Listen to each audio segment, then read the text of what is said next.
Benarkah kita beribadah bukan karena ingin surga atau takut neraka, tapi karena Allah? Atau itu hanya sesumbar, omong kosong, bahkan kesombongan belaka? Nah, mari kita simak. Assalamualaikum warahmatullahi wabarakatuh. Berubudiyah atau menghambakan diri kepada Allah ada banyak caranya. Ada dengan cara sholat, ada dengan cara mencari rezeki, ada dengan cara berpuasa, dan lain-lain. Ada yang paling gampang kita katakan adalah saya beribadah atau berubudiyah pada Tuhan bukan karena ingin surga atau takut neraka, tapi karena Allah.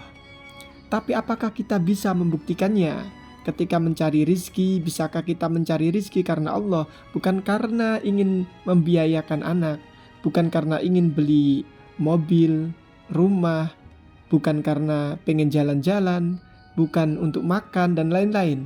Jika itu saja tidak bisa dan kita masih takut kalau gak ada uang, kelaparan, takut gak ada uang, anak gak bisa sekolah dan lain-lain, maka kata-kata kita menyembah Allah bukan karena surga atau neraka itu cuma omong kosong.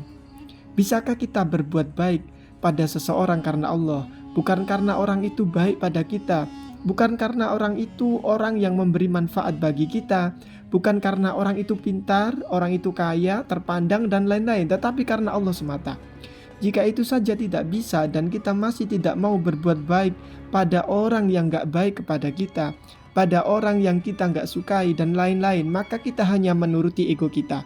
Maka kata-kata kita menyembah Allah bukan karena surga atau neraka itu cuma sekedar kata indah saja. Jika kita masih beralasan kalau gak ada duit, takut lapar, takut anak gak bisa sekolah, takut gak bisa berbakti pada orang tua, takut gak bisa menafkahi keluarga, takut gak bisa beli rokok, takut menyusahkan orang lain, takut gak bisa ngasih makan orang banyak, takut gak bisa bayar hutang, takut gak dihargai orang dan lain-lain, maka ketahuilah ketakutan yang disebabkan neraka di akhirat nanti jauh lebih mengerikan dari itu semua. Sekarang kita bisa mengatakan tidak takut neraka karena belum melihat atau merasakan betapa mengerikannya neraka yang nanti disiapkan untuk manusia. Jika lapar saja kita takut, ekonomi tidak stabil kita gelisah, harga naik kita marah, bangkrut kita sedih, anak sakit kita panik, perang dunia akan terjadi kita was-was, utang banyak aja kita takut, kehilangan orang yang terdekat kita takut.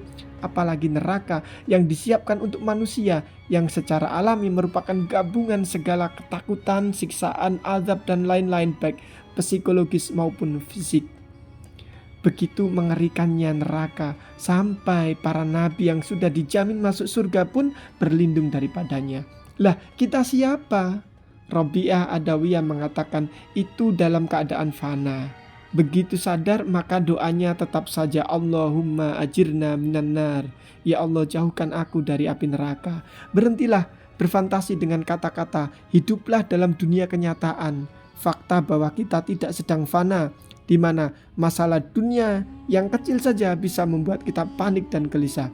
Berhentilah menipu diri sendiri dengan merasa bahwa kita tidak ingin surga atau neraka. Jangan sampai itu jadi sebuah kesombongan. Sesekali coba renungkan, jangan-jangan kita tidak tahu apa itu surga atau neraka, atau tidak yakin dengan apa yang disampaikan para nabi tentang surga atau neraka. Sekarang kita bisa saja bercanda, kalau aku seperti ini masuk neraka, ya masuk neraka saja, aku gak takut, nanti di sana bisa jumpa artis A, B, C, jumpa ilmuwan A, B, C dan lain-lain, jadi enak di sana. Apakah itu surga yang kalian tahu?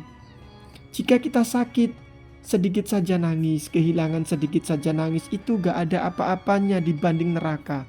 Kalau kata Nabi Muhammad SAW, seandainya kalian mengetahui, seandainya kalian tahu apa yang aku tahu, sungguh kalian akan sedikit tertawa dan banyak menangis. Jika kita tidak tahu, minimal jangan songong.